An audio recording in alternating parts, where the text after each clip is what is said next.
Hai, bertemu lagi sama saya Serge.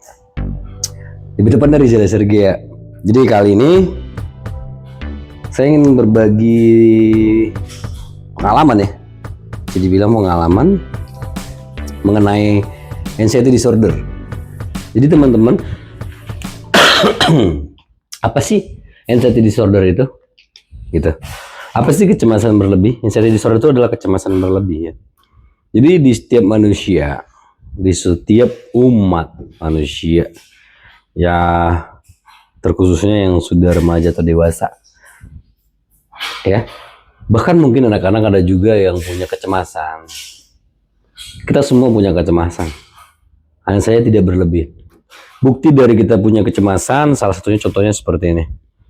Saat kamu lagi melakukan suatu interview atau saat lagi ingin melakukan sesuatu kegiatan di depan panggung, kamu ngerasa gugup, merasa cemas sedikit. Nah, itu kecemasan yang normal. Dan begitu juga tanpa kita sadari sebenarnya kita bekerja ini adalah suatu kegiatan yang didasari dari rasa cemas. Kenapa saya bilang dari rasa cemas? Kita cemas kalau kita tidak bekerja, nanti anak istri kita mau makan apa. Kita cemas nanti kalau kita tidak punya duit, anak saya sekolahnya bagaimana, saya nggak bisa beli ini, nggak bisa beli begitu. Tetapi itu kecemasan yang ini ya, yang normal. Dan setiap orang itu memang punya kecemasan, anxiety. Karena kalau tidak punya cemas, bisa-bisa di jalan raya itu banyak kecelakaan, banyak orang yang loncat, banyak yang begini begitulah, ya. Jadi apa sih kecemasan yang berlebih itu atau anxiety disorder, dan bagaimana sih mengidentifikasinya? Jadi begini teman-teman, ketika kalian merasakan atau mengalami kecemasan yang berlebihan dalam durasi kurun waktu sebulan atau sampai lebih, bahkan 2 bulan, 3 bulan, 4 bulan, maka segera periksakan diri Anda. Periksakan diri Anda karena bisa jadi Anda terindikasi terkena oleh anxiety disorder. Gitu. Jadi anxiety disorder ini contoh dari anxiety disorder satu. Ketakutan yang berlebihan yang sering dialami adalah pertama takutnya akan sakit berat. Yang kedua yang paling sering ya dominan itu takut akan umurnya. Atau dia takut pada umurnya itu seperti hari ini dia ketakutan akan kematian. Dia merasa dirinya akan mati besok hari ini gitu. Sehingga dia selalu cemas, bagaimana, dan juga dia selalu cemas, jangan aku sakit berat ya, atau bagaimana ya, mungkin aku sakit jantung, atau mungkin sakit apa, sakit begini, sakit begitu. Oke, puncak dari anxiety disorder ini itu adalah panic attack, puncaknya di situ panic attack. Jadi kalau teman-teman memang sudah mengalami kecemasan berlebihan kurun waktu lebih daripada 1-2 bulan, segera periksakan. Karena semakin cepat Anda memeriksakan, semakin cepat Anda mendapat penanganan, semakin cepat juga Anda lepas dari lingkaran devil ya, harus saya bilang ya, lingkaran setan. Nah, apa sih itu panic attack? Jadi panic attack itu teman-teman secara singkatnya itu di mana kita ngerasa badan ini lemas, terus itu dada tuh berdebar-debar, napas sesak, ditambah lagi kita keliengan. Waduh, itu pokoknya tak terkatakan ya. Buat teman-teman yang udah pernah ngerasakan ini pasti sudah sangat paham banget dengan rasa ini. Nah, kebanyakan orang yang sudah mengalami panic attack, dia akan buru-buru pergi ke UGD. Sampainya di UGD akan dilakukan pemeriksaan dokter. Setelah dokter memeriksa ternyata dia tidak mengalami penyakit apapun. Cek kadar oksigen aman, cek jantung aman, cek tensi sedikit lebih tinggi ya normal ya. Kalau tensi agak sedikit lebih tinggi dalam keadaan kita cemas itu normal karena kita tegang ya. Nah, itu yang namanya panic attack tadi. Nah, panic attack itu biasanya ditimbulkan ya, kalau dari yang saya pelajari begini. Panic attack itu oke, simpelnya gini. Ini panic attack.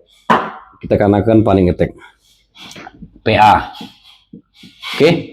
Kapan PA ini bisa timbul? Kenapa bisa terjadi panic attack? Yang pertama, diri kita ini terdiri dari tubuh,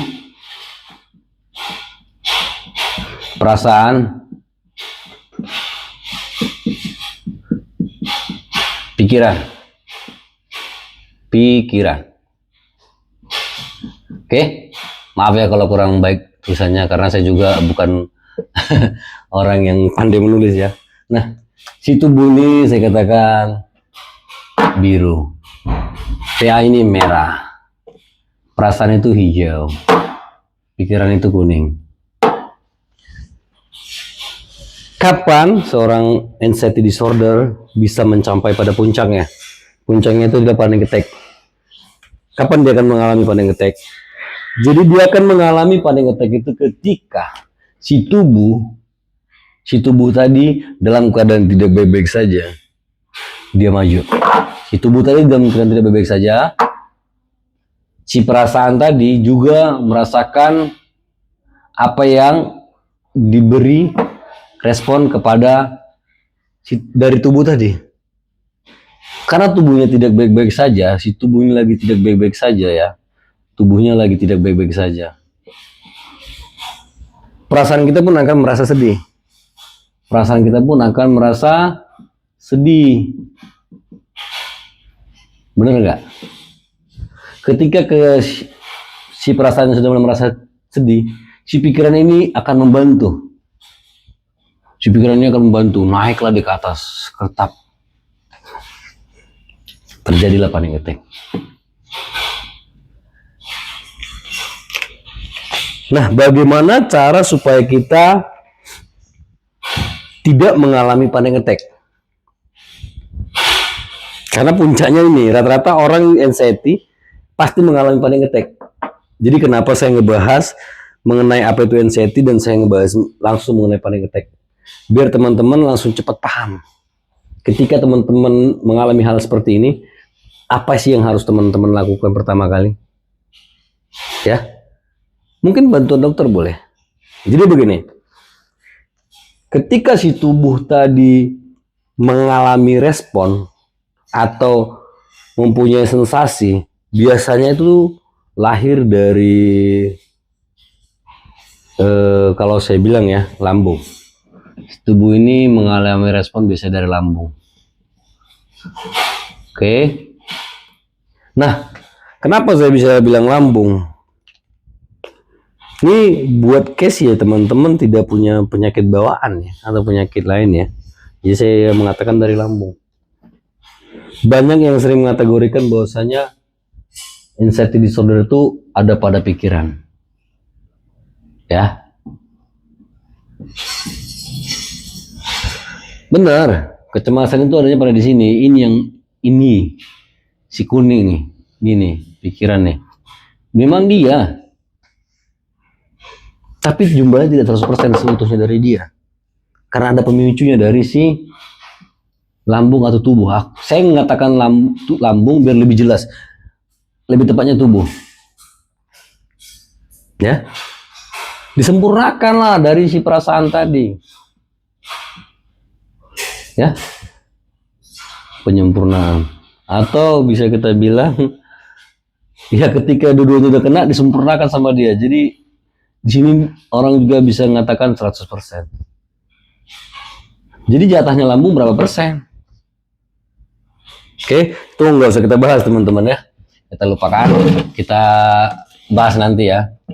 Nah, jadi kita masuk ke bagaimana supaya kita bisa keluar dari panic attack. Karena panic attack ini kalau kita tetap mengikutinya, maka dia tidak akan cepat redahnya.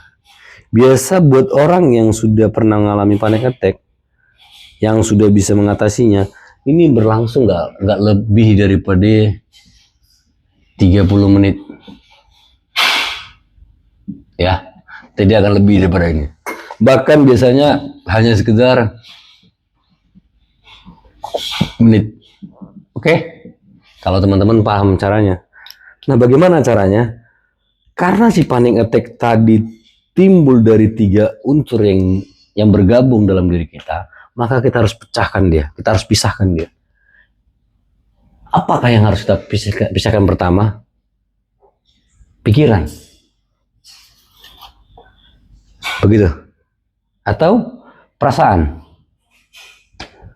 Atau tubuh. Menurut teman-teman yang mana? Yang mana paling gampang membuat teman-teman lepas dari PA? Ini konteksnya pada saat detik itu ya.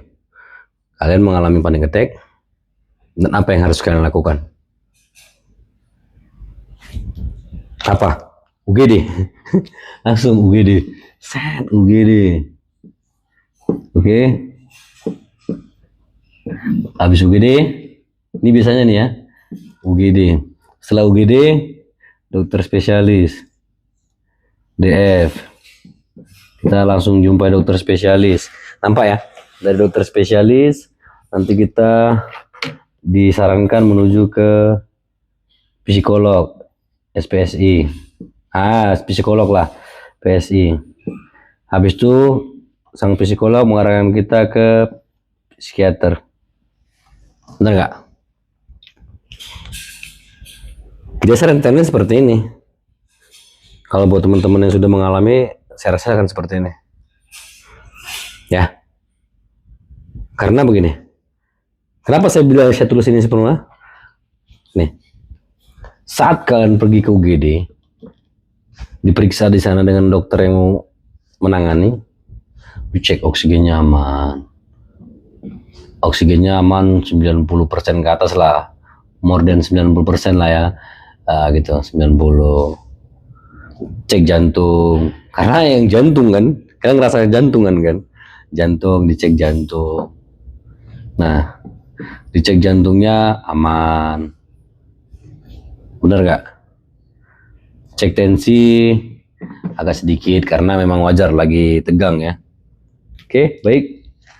Setelah keluar dari sini, dokter akan mengatakan kamu baik-baik saja. Kamu baik-baik saja. Kamu baik-baik saja. Tidak masalah. Tetapi karena si ini tidak bisa diam, tidak percaya dengan apa hasil dari keputusan dokter tadi, kamu akan pernah percaya, kamu akan berpikir bahwasanya kamu punya penyakit. Kamu akan merasa selalu kamu punya penyakit karena si ini nih. Padahal jelas tuh orang yang sudah berwenang, orang yang punya pengetahuan, sekolahnya sudah tinggi, sudah melakukan pemeriksaan, tapi kamu juga tidak bisa percaya. Pikiran kamu nggak bisa nerima. Sehingga akhirnya kamu akan pergi ke dokter umum mungkin ya, terutama ya. Kamu akan dokter umum atau langsung kamu akan menjumpai dokter spesialis. Pertama, biasanya orang tuh akan menjumpai satu spesialis saraf. Saraf. Atau spesialis jantung. Nah, dari pengalaman yang saya jalani, ketika saya bertemu dengan dokter saraf dan beberapa member berjumpa dengan dokter saraf, mereka bilang apa? Saya tanyakan, apa yang dijawab dan apa yang disampaikan oleh dokter saraf? Rata-rata semua hampir sama. 80% itu sama jawabannya. Dokter saraf pasti melakukan pemeriksaan dengan benar, bahkan dia akan melakukan yang lain-lain, sampai dia bilang, contoh kayak kamu ya, apa yang kamu alami? Aduh, tulang leher saya begini, ini pegal di sini, mungkin sarafnya di sini, aduh punggung saya sakit, ini sakit. Dan Anda bilang ke dokter saraf, dok coba periksa saraf saya, mungkin saya punya saraf kejepit. Bener enggak? Ya, bener enggak? Kalian akan mengatakan seperti itu dan dokter akan memeriksanya. Dokter melakukan tindakan, selesai, dokter mengatakan, wah, kamu baik-baik saja. Baik-baik saja.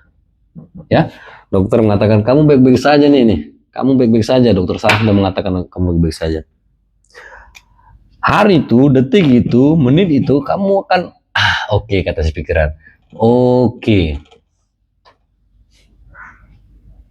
Tapi ternyata, Sampai kamu di rumah,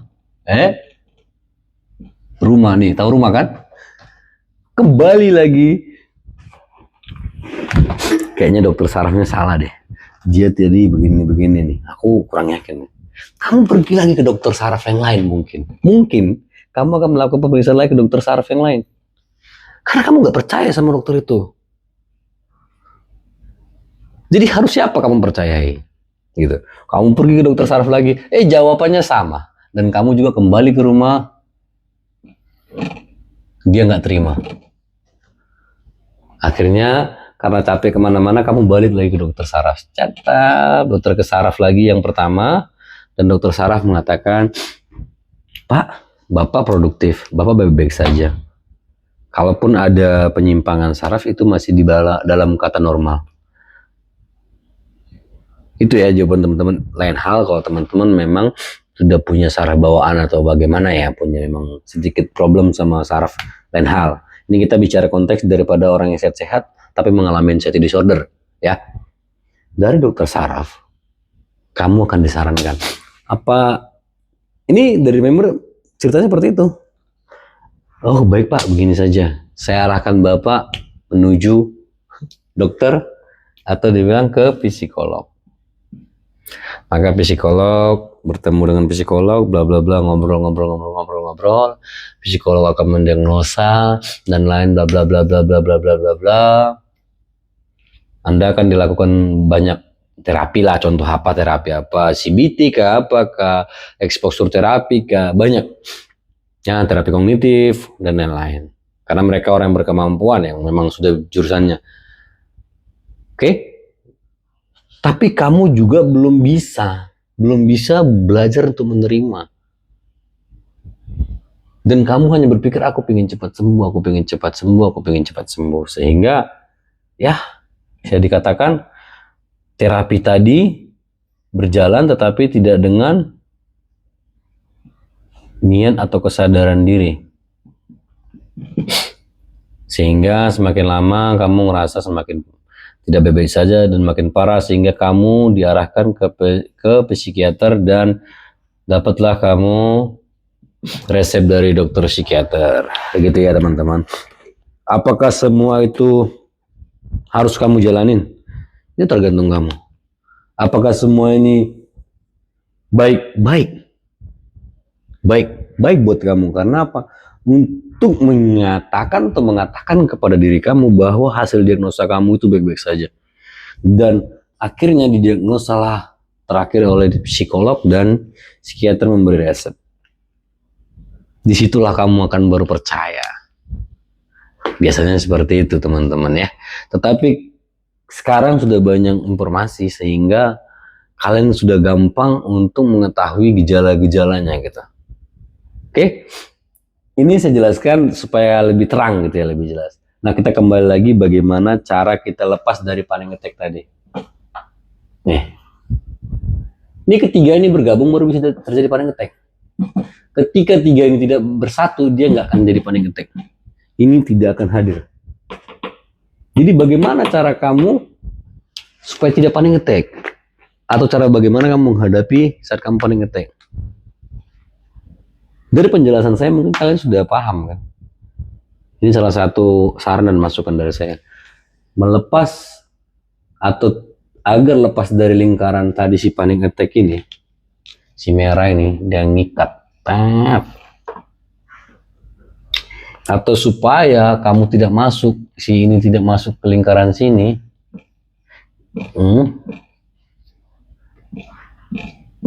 Karena kalau mereka bertiga bergabung terjadi panic attack. Kalau tidak bergabung tidak jadi panic attack. Jadi secara simpel kalian sudah tahu jawabannya kan teman-teman?